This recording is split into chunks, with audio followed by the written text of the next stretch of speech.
Your time starts now. सगळ्यांना नमस्कार. माझं नाव गौरी पवार आहे आणि मी फर्स्ट इयर MBBS स्टुडंट आहे. माझं आजचं टॉपिक आहे कार्डियाक अरेस्टच्या म्हणजेच हृदयक्रिया बंद पडल्याच्या पहिल्या 5 मिनिटात काय घडतं. तर आपण बघूया हृदयक्रिया थांबणेच म्हणजे काय. हृदयक्रिया थांबणेच म्हणजे असं आहे की ऑक्सिजनची कमतरता हृदयापर्यंत पूर्णपणे थांबते. म्हणजेच हृदयाचे ठोके अचानक बंद होतात. रक्त भिसरण थांबतं. मेंदू व इतर अवयवांना ऑक्सिजनची मिळत पूर्णपणे कमी पडते. ही बघा 2 चित्र करून दाखवतात की कार्डियाक अरेस्ट म्हणजेच हृदयक्रिया बंद पडल्यावर काय होऊ शकतं. तर आपण पुढं टप्प्याटप्प्यावर बघूया की काय होतं.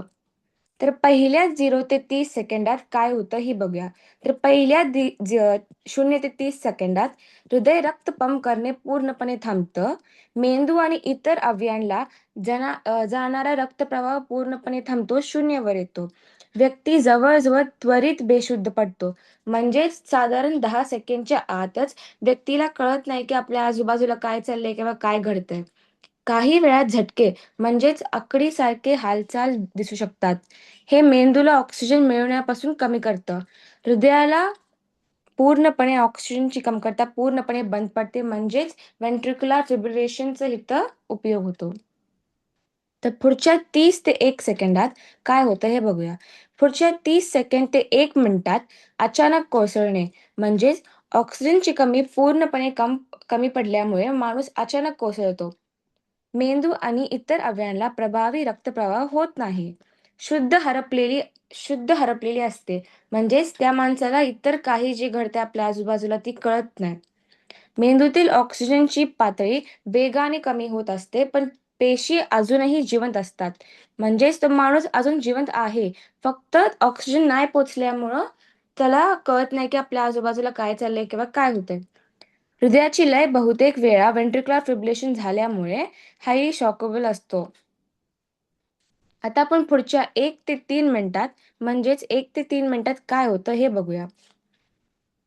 ऑक्सिजनची कमतरता सुरू होते. म्हणजेच ह्या टायमिंगला ऑक्सिजन पूर्णपणे आपल्या हृदयाला पोहोचत नाही. ह्याला गोल्डन 3 मिनिट असं का म्हणतात? कारण की ह्याच वेळी ह्याच गोल्डन 3 मिनिटात आपल्याला आपल्याला CPR द्यावा लागतो. जर ह्यावेळी CPR नाही दिल्यावर माणूस वाचू शकत नाही. म्हणजेच माणसाला आपण माघारी जिवंत आणू शकत नाही. कारण ऑक्सिजनच्या अभावामुळे मेंदूतील पेशांची त्रास सुरू होते. त्यात जर CPR नाही दिला तर माणूस वाचू शकत नाही. म्हणूनच ह्या स्टेजला म्हणजेच 1 ते 3 मिनिटातला गोल्डन पिरियड म्हणून म्हणतात. तर आपण पुढच्या 3 ते 5 मिनिटात म्हणजेच शेवट 3 ते 5 मिनिटात मेंदूचा दुखापतीचा धोका वाढतो का हे बघूया. मेंदूतील रक्तप्रवाह अत्यंत कमी होतं म्हणजेच ह्या स्टेजपर्यंत पूर्ण रक्तप्रवाह कमी होऊन जातं. मेंदूच्या पेशी, न्यूरॉन्स, ऑक्सिजन आणि बाकीचे जी सगळं असतं ते सगळं पूर्णपणे कमी होऊन जातं. पेशींची नुकसान आणि मृत्यू सुरू होते. म्हणजेच हळू आता ह्या स्टेजवर पेशी पूर्णपणे नष्ट होतात. विद्युत अस्तित्व वाटते म्हणजेच मरण्याचा धोका खूपच वाटतो. जर ह्या स्टेजपर्यंत जर CPR किंवा ॲम्ब्युलन्स बोलावली नाही किंवा काही हेल्प नाही घेतली, तर पूर्णपणे माणूस मरू शकतो. तर ह्यातून आपण मुख्य संदेश म्हणजे ह्या पूर्ण हृदयक्रिया वाढल्याचे मुख्य संदेश बघा की काय होऊ शकतं. पहिल्या 5 मिनिटात निर्णय घ्यायला लागतो. म्हणजेच समजा तुमच्या पुढे एक माणूस आहे, तो अचानक कोसळतोय आणि तुम्हाला दिसले की तो अचानक कोसळतोय. मग तुम्ही पहिलं तिथं काय करावा? तुम्ही तिथं पहिला एक ॲम्ब्युलन्स बोलवावा किंवा 108ला कॉल करावा तुम्ही किंवा CPR द्यावा. पण CPR सगळी देऊ शकत नाहीत. फक्त मेडिकल प्रोफेशनल्स जी आहेत ती देऊ शकतात. बाकी AEDचा वापर म्हणजेच ऑटोमेटेड एक्सटर्नल डिफिब्रिलेटर म्हणजेच काय आहे? एक मशीन आहे ज्याने आपण त्याचा वापर करून त्या माणसाला वाचवू शकतो. वेळ म्हणजेच जीवन. म्हणजेच जेव्हा तुम्हाला कळतंय की एक माणसाला खूप गरज आहे ही, तर आपण अत्यंत लगेच ह्याच्यावर उपयोग करून लगेच त्याच्यावर ॲक्शन घ्यावी.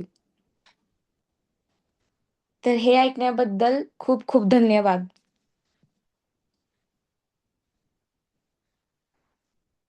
सो